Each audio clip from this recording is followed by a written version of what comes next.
สวัสดีตอนเช้าทุกคนวันนี้ก็พามาชมดอกทะเลนเนาะกับบ่มีนะทุกคนเนาะ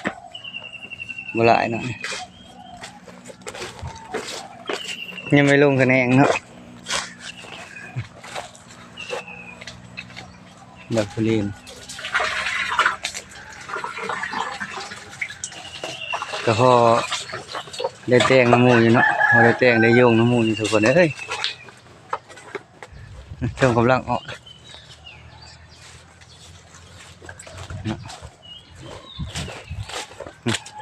คนมันกำลังออกเนาะ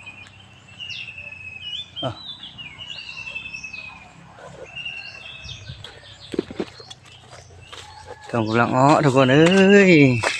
ตัวเป็นมะเขือพวงแล้วก็มีตัวกำลังออกก็มีเนาะดอ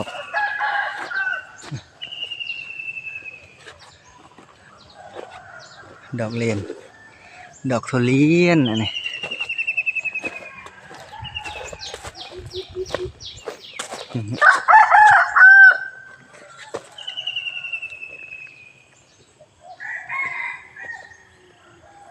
เราไม่ได้มาบึ้งหึงเลยทุกคนเนาะมารอบนี้เต็มทุกคนกำลังออกก็มี